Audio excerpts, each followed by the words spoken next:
सबकी नजर ईरान पर रही। सारा दिन ईरान से अपडेट आती रही। इस बीच में यमन और ईरान के बीच क्या हुआ, या यूं कहूं कि यमन और सऊदी अरब के बीच क्या हुआ, ये लोग नहीं समझ पाए, ना उनको पता है। सुनिए, और यहां सऊदी अरब का घटियापन या हरामीपन समझिए।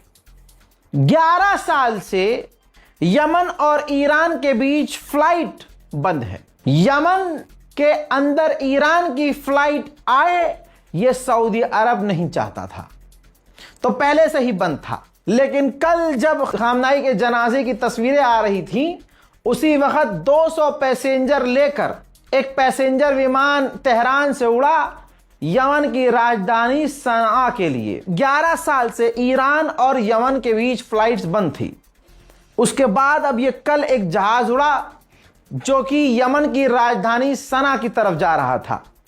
सऊदी अरब को यह पता चला, सऊदी अरब ने फाइटर जेट उड़ा दिए और ईरान के पैसेंजर विमान के करीब जाने लगा। और भाई इसके बाद जब यह हुथीस को पता चला, तो हुथीस के कमांडर ने, फौज ने उस सऊदी अरब के फाइटर जेट के ऊपर मिसाइल फायर करने शुरू कर दिए।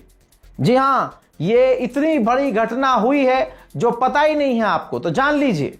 जब सऊदी अरब के फाइटर जेट के ऊपर यमन के लड़ाकों ने मिसाइल फायर किए, तब जाकर वो सऊदी अरब के फाइटर जेट वहां से फरार हुए। और 11 साल बाद ईरान से उड़ान भरकर एक जहाज 200 पैसेंजर्स को लेकर यमन की राजधानी में कामयाबी से सुरक्षित उतर गया।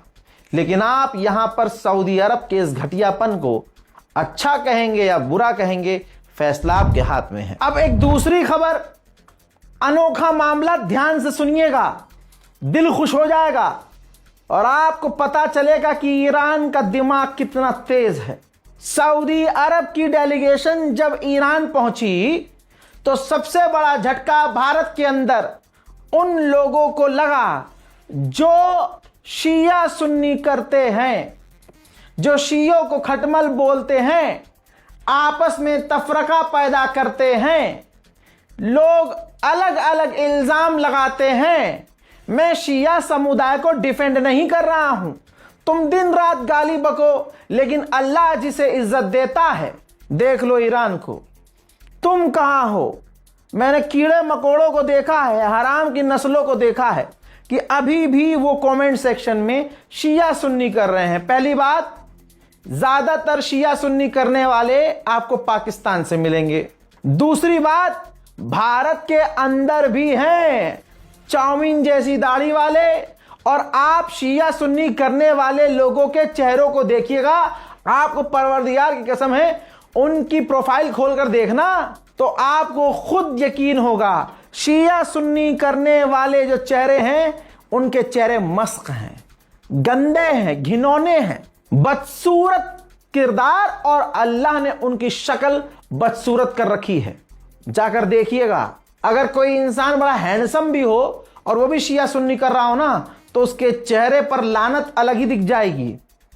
याद रखिएगा, मकसद हमारा पिछले 6 साल से यही है कि हिंदुस्तान के कम से कम मुसलमान एक हों, इस्लाम का एक परचम हो और उस परचम के नीचे हम सब इकट्ठा हों। मोहतरम हजरात, सऊदी अरब जब पहुंचा है तो उन सुअरों के मुंह पर तमाचा लगा जो शिया सुन्नी करते थे, जो सवाल कर रहे थे, अरे ये तो ईरान अपने लड़ रहा है, अरे जिसका तुम पेशाब पीने को तैयार हो, जिसका तुम जो है पकड़ पकड़ कर हाथ चूसने को तैयार हो, वो तुम्हारा बाप खुद सऊदी अरब पहुंचा है। सऊदी अरब की डेलीगेशन ईरान पहुंची है। अब ईरान ने खेल क्या किया, आप ईरान का दिमाग देखिए। जितनी भी फॉरेन डेलीगेशन गई थी, समझिए, इधर देखिए, जितनी भी फॉरेन डेलीगेशन गई थी ईरान, तो जो जो डेलीगेशन एक एक करके जा रही थी, हर डेलीगेशन के जाने पर कुरान की एक एक आयत, हर बार अलग आयत ईरान के द्वारा पढ़ी जा रही थी। यानी अगर भारत की डेलीगेशन गई तो उस वक्त कोई एक आयत उनके लिए, उनके इस्तकबाल में पढ़ी गई, ठीक, जब वो पहुंचे। ऐसे ही जब दूसरे देश के डेलीगेशन पहुंचे तो दूसरी आयत पढ़ी गई। यह सिलसिला चलता रहा। जब सऊदी अरब की डेलीगेशन ईरान के सुप्रीम लीडर शहीद आयतुल्लाह सैयद अली खामनाई के जनाजे के सामने पहुंची तो ईरान ने, ये वो वीडियो है, ईरान ने सूरह आले इमरान की वर्ष 13 को पढ़ा, जिसके अंदर लिखा है, अल्लाह ताला इरशाद फरमाता है, तुम्हारे लिए उन दो सेनाओं में एक बड़ी निशानी थी, यानी जो बद्र की लड़ाई का जिक्र हो रहा है इस आयत में। कहा गया कि आपस में भिड़ गई एक सेना, एक फौज अल्लाह की राह में लड़ रही थी और दूसरी जो फौज थी वो अल्लाह का इनकार करने वाली थी, काफिरों की थी। देखने वालों को वे काफिर अपनी आंखों से अपने से 2 गुना दिखाई दे रहे थे। यानी दुनिया ने देखा कि बड़ी सेना दूसरी तरफ है और अल्लाह वाली फौज दूसरी तरफ है और वो कम है, लेकिन अल्लाह अपनी मदद से जिसे चाहता है जीत दिलाता है। बेशक इस बात में उन लोगों के लिए बड़ा सबक है जो समझ और सूझबूझ रखते हैं। अल्लाह की कसम, इन सऊदी अरब की डेलीगेशन के चेहरे को देखने का यह मौका था। यह तो सीधा आयत ही फिट हो गई इन अरबों पर, सऊदी अरब की डेलीगेशन पर, और ऐसी फिट हुई कि क्या ही बताऊं कि ये आग अब कहां महसूस होगी, क्योंकि दुनिया ने देखा आयत, कुरान की आयत सच हमने अपनी आंखों से देखी कि दुनिया की सबसे बड़ी फौज एक तरफ और ईरान अकेला एक तरफ। दुनिया कह रही थी कि ये कैसे जीतेंगे, ये तो दुनिया के सबसे पावरफुल देश हैं, और अरब काफिरों का साथ दे रहे थे और आज भी काफिरों का साथ दे रहे हैं। दुनिया कह रही थी ईरान कैसे जीतेगा, ईरान तो छोटा सा देश है, लेकिन अल्लाह की मदद ईरान के साथ थी। मैं बार बार आपसे कह रहा था कि ईरान का कमाल नहीं है, ये तो परवरदिगार आलम का कमाल है। ये तो अल्लाह ताला की मर्जी है कि अल्लाह ईरान को ताकत दे रहा है। कमाल हो गया भाई। ऐसे कहते हैं जलील करना, इज्जत से जलील करना इसे कहते हैं। इसी के साथ कतर ने भी आपने देखा कि अमेरिका और इजराइल का साथ दिया।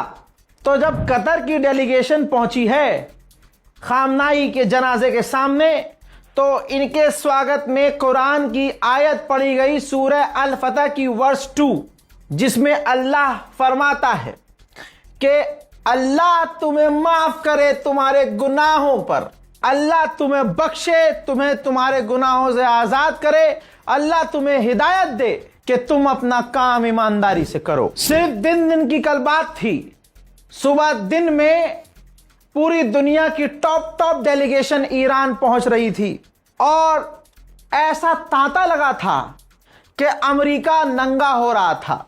जितने देश ईरान पहुंच रहे थे उतना अमेरिका जलील हो रहा था, जिसके बाद अमेरिका ने आखिरकार अपनी औकात दिखाई और अमेरिका के विदेश मंत्री ने अपने तमाम सहयोगी देशों को धमकी दी। कहा कि अपने विदेश मंत्रियों और डेलीगेशन को ईरान के सुप्रीम लीडर के फ्यूनरल में मत भेजो।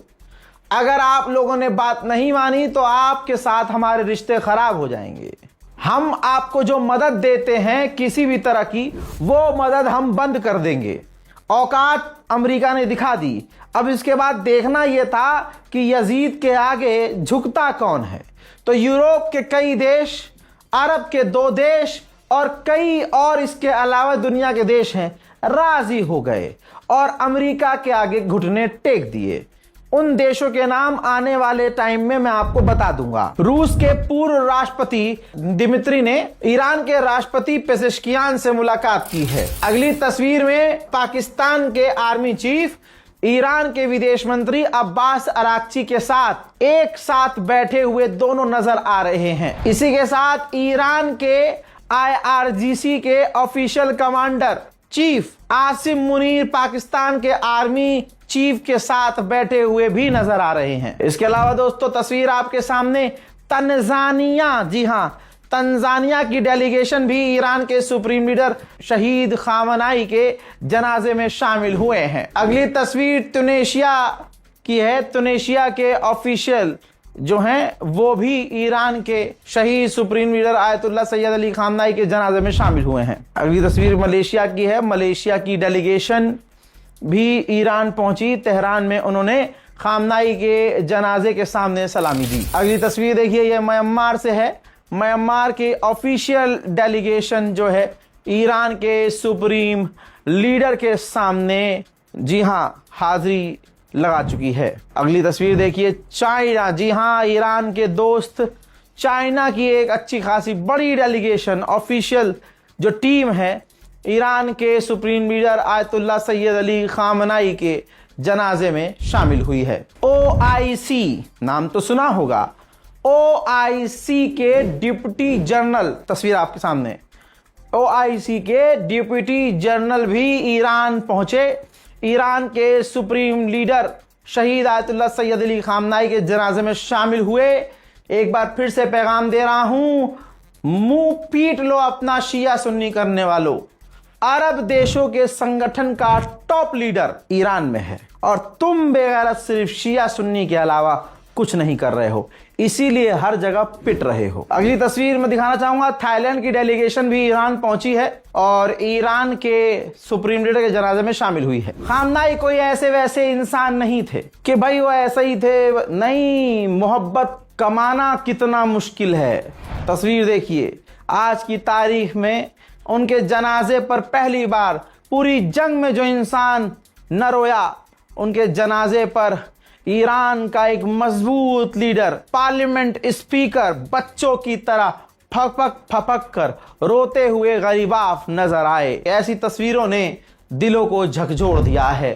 शहीद खामनाई साहब के दामाद का जनाजा सड़कों पे नजर आ रहा है, जनाजा निकल चुका है। भाई साहब स्टेटमेंट भी दिया है रूस के पूर्व राष्ट्रपति दिमित्री ने। स्पुतनिक के अलावा कई जगह ये उनका अपडेट आ गया है, बयान आ गया है, जिसमें वो कह रहे हैं कि खामनाई की शहादत ने पूरे देश को यूनाइट कर दिया है। अमेरिका और इजराइल प्रेशर डाल रहे हैं, हर तरह से ईरान को दबाने की कोशिश कर रहे हैं, लेकिन ईरान घुटने नहीं टेकेगा। ईरान के विदेश मंत्री अब्बास अरागची ने अपने ताज़ा बयान में यह भी कहा कि शहीद खामनाई चाहते थे कि ईरान के लोगों की इज्जत हो और ईरान के लोग प्राउड फील करें।